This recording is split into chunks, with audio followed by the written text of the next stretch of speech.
1973.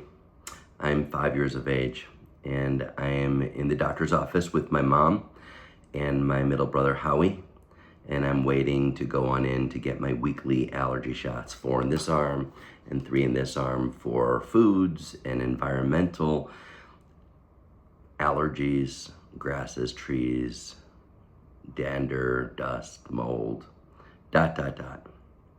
And my doctor, and I remember the doctor saying this to me, saying that you're an asthmatic and you're going to be an asthmatic for the rest of your life. And in my mind, I'm like, wow, what's wrong with me?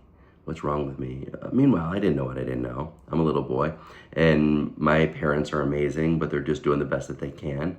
And so we take pills and for symptoms, and do what the doctor says to do. And so we did that, and had my tonsils and adenoids removed, had tubes put in my ears.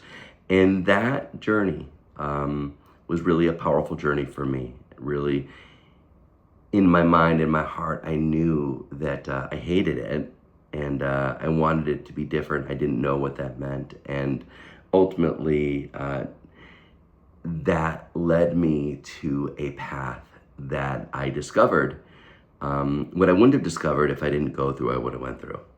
It's easier to say hindsight's 2020. However, ended up discovering that we are self-healing organisms, and the body does have the ability to heal and regenerate and be whole.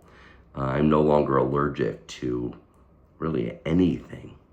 I no longer have asthma attacks. Last one I had was at the last year of chiropractic school, actually.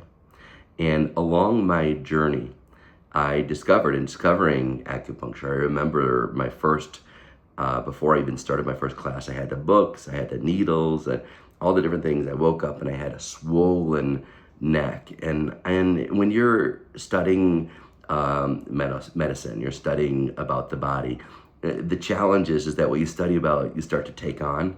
And so I looked up what this possibly could mean. In my mind, I thought, oh my God, I've got mumps. And then I looked, the side note is orchitis, which means swollen testes. And I'm like, oh shoot, this would be horrible. So I tell my my roommate, Dr. Carl Tarkini now, and I said, Carl, I'm gonna do some acupuncture myself. I'd never needled a person before. I'm like, I'm gonna do acupuncture myself. I'm gonna follow. I found a cookbook approach towards swollen glands and mumps.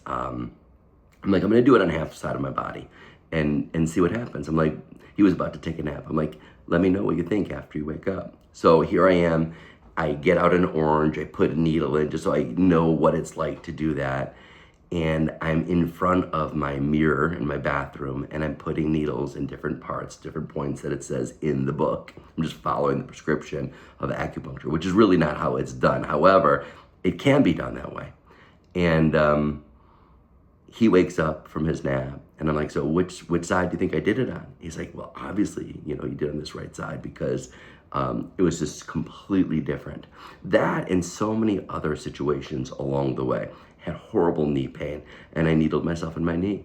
And I was struggling for so long, and literally within 20, 30 minutes of it, I'm walking in the city of Chicago, and I'm like, my God, it has changed. And I just start running. I'm like, wow, this is incredible. So along the way, I discovered, I used my own self as my own laboratory, my own experience. I'm with my buddy, Dr. Keith Jordan, and we're studying this system called total body modification. And we're learning about chelation, heavy metal detoxification. And we found that I had toxic levels of aluminum in my system, in my brain. And we're using these things called radionics, these energetically charged vials that hold the frequency of aluminum. And we're doing it. We didn't read through the whole thing when we were doing it, and it said you need copious amounts of vitamin C to bind the aluminum that's leaving. So here I am, and in the middle of the session, all of a sudden I'm like, oh my God, I run to the bathroom, I got diarrhea, I'm throwing up because it is moving through my body. And we're in Reno, Nevada, and it is like 5 o'clock and we need vitamin C. Nothing's open. The stores are closing. We call downstairs in the hotel that we're at. We have them bring up orange juice. I'm chugging orange juice. And the moral of the story is I've walked the path before I've led the path. And now, as a result, I'm doing things that empower people to create changes because I started within, not just talking, but really leading with experience. And so this is something that I'm so inspired and really proud of, that I can speak from an authentic, integrity-based place to guide anyone who's really looking for change within their biology, change within their behavior, change where things seem stuck, where you've been told, this is the way it's going to be for the rest of your life. True or false? Everything's energy, vibration, and frequency. True. And so as a result, change that energy, change that vibration, change that frequency, change your life. Infinite love and gratitude.